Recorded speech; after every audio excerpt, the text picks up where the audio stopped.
எல்லா புகழும் இறைவனுக்கு. அருண் விஜயோட நடிப்பில் அடுத்து வெளியே வர்ற படம் அப்படின்னு சொல்லி பார்த்தோம்னா ரெட்டைத்தலை. அவருக்கு நிறைய படம் வந்துட்டு இன்னும் வெளியே வராமலே இருக்குது. பல வருஷத்து படங்கள்லாம் கூட வெளியே வராமல் இருக்குது. அதில் நான் ரொம்ப எதிர்பார்த்த படம் இந்த பாக்ஸர் அப்படிங்கிற ஒரு படம் நான் பெரிய அளவில் எதிர்பார்த்தேன். பட் அந்த படம் பெருசாக வரல. அதுக்கு பிறகு வந்து பார்த்திங்கன்னா வணங்கான் வந்துட்டு ஓரளவுக்கு அவருக்கு பேர் வாங்கி கொடுத்ததுன்னு சொல்லலாம். பாலாவும் அருண் விஜயும் சேர போகிறாங்க அப்படிங்கும்போது சரி டிஃப்ரெண்ட்டாக ஒரு கான்செப்ட் இருக்கும் அப்படிங்கிற மாதிரி தான் நான் நினச்சி அந்த படத்தை பார்த்தேன். பட் வழக்கம் போல் பாலா வந்துட்டு அவர் அரைச்சி புளிச்சு போனமாகவே தான் திருப்பி வந்துட்டு பண்ணியிருந்தார். ஒரு வகையில் ஒரு நல்லா இருக்குது அப்படின்னே சொல்லலாம். பட் அருண் விஜய் பொறுத்த வரைக்கும் அவரோட திறமையெல்லாம் வீணாக போச்சு அப்படின்னே சொல்லலாம். அருண் விஜய்க்கே இந்த நிலம்னா சூர்யா நடிச்சிருந்தால் எந்த அளவுக்கு கழுவி ஊற்றிருப்பாங்க அப்படின்னு சொல்லி நாம் சொல்ல தேவையில்லை. ஸோ சூர்யாவுக்கு வந்து பார்த்திங்கன்னா அடுத்த ஒரு தோல்வி படமும் கொடுத்துருப்பாரு. ஏற்கனவே கங்குவா ரெட்ரோ அப்படின்னு சொல்லிட்டு அவர் தோல்வி படங்கள் வரிசையில் பார்த்திங்கன்னா அடுத்தது வந்து கருப்புன்னு ஏதோ ஒரு படம் பண்ண போகிறார். அதுவும் ஹாட்ரிக் தான் தோல்வி படம். இந்த படத்தில் நடிச்சிருந்தானே ஏற்கனவே ஹாட்ரிக் அடிச்சிருப்பார் தோல்வி படத்தில்.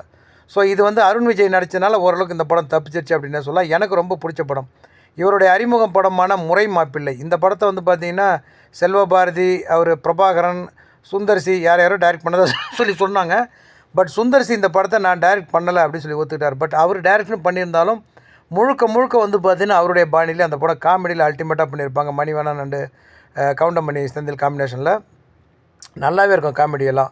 நான் சமீபத்தில் கூட அந்த படத்தை பார்த்தேன், முறை மாப்பிள்ளை. நேரம் கிடச்சுன்னா அந்த படத்தை பாருங்கள்.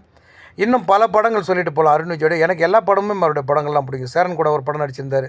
சேரனோட டைரக்ஷனில் பாண்டவர் பூமி சம்திங் நினைக்கிறேன் ஏதோ ஒரு படம், அந்த படத்தில் நடிச்சு அதுலேயும் நல்லா டீசெண்டாக ரோல் பண்ணியிருப்பார்.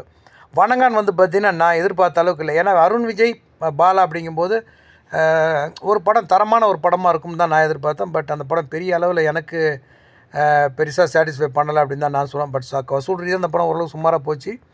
ஒரு நல்ல படம். அவருடைய நடிப்பில் அடுத்து வெளியே வர படம் இந்த ரெட்டைத்தலை. இந்த படத்துக்கு தனுஷ் ஒரு பாட்டு பாடி கொடுத்துருக்கிறாரு. தனுஷ் அப்படின்னோடனே கூடுதல் தகவல் என்ன பார்த்தீங்கன்னா தனுஷோட ஸ்கிரிப்ட் அண்ட் டைரக்ஷனில் அடுத்து வரக்கூடிய இட்லி கடை இந்த படத்துலையும் அருண் விஜய் ஒரு ரோல் பண்ணியிருக்கிறதா சொல்லி சொல்கிறாங்க. இந்த படத்துலேருந்து இன்றைக்கி மாலை 6 மணிக்கு கண்ணம்மா அப்படிங்கிற ஒரு பாட்டு சாம் சிஎம்எஸோட மியூசிக்கில் வெளியே வருது. எனக்கு ரொம்ப பிடிச்ச ஒரு சிஎம் சாம் சிஎஸ். பேக்ரவுண்டு மியூசிக்கை பொறுத்த பிஜிஎம் பேக்ரவுண்ட் ஸ்கோரை பொறுத்த வரைக்கும் ஒரு அல்டிமேட்டான இசையமைப்பாளர் அப்படின்னே சொல்லலாம்.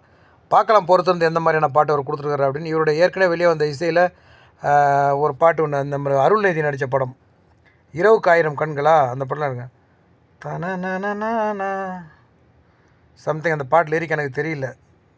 உயிர் உருவாதன்னு நினைக்கிறேன். உயிர் உருவாத இன்றைக்கும் இந்த பாட்டு வந்து பார்த்திங்கன்னா மனசை ரொம்ப ஒரு லயிச்சு நான் விரும்பி கேட்கக்கூடிய ஒரு பாட்டு சாம் சிஎஸ் ஏற்கனவே கொடுத்துருக்கிறாரு.